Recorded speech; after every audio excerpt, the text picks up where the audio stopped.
Ето тези мили хора са от Украйна. Те са осиновили Ким, която, за съжаление, е била оставена в приют от своя предишен собственик. Може ли да ни кажете, имахте ли предизвикателства, когато осиновихте Ким? И какви бяха те? Дойдохме в Каминар като добровольци да помогна на хора и на кучета. И видях Ким в клетка само с ребра и... Кожа и кост. Да. Кожа и кост. И решихме да вземем просто да я нахраня и да намерим стопанини, защото живеем в наемни апартаменти. И след това намерихме хубави хора за нея, ама те вършах я, защото тя много прискимтява и много плаче. Да, тя е плакала за любов. И в крайна сметка остава при вас. Да. Вие сте се погрижили много добре за нея, защото очевидно кучето е в много добра форма.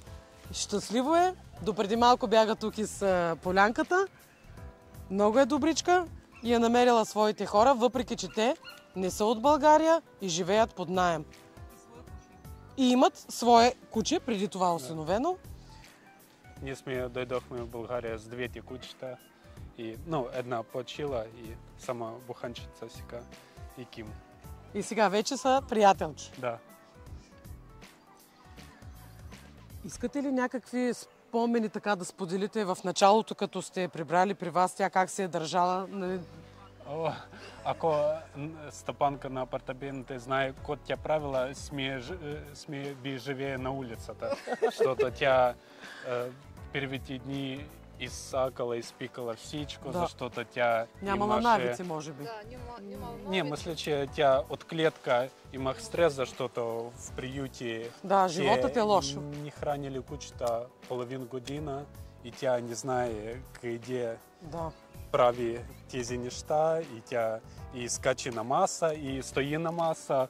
И така. Не е имала каквито и да е навици, като общо взето. Не е знаела как да се държи в дом. Да.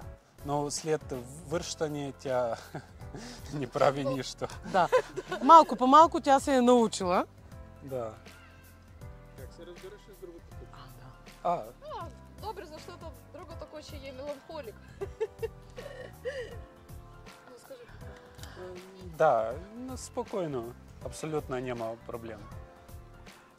Тя дори може би е била щастлива да си има ново другарче, след като е загубила предното си другарче. Общо взето, цялата фамилия сега е щастлива. А в случай, че напуснете България, нали ще я вземете със себе си? Тя вече е част от вашето семейство.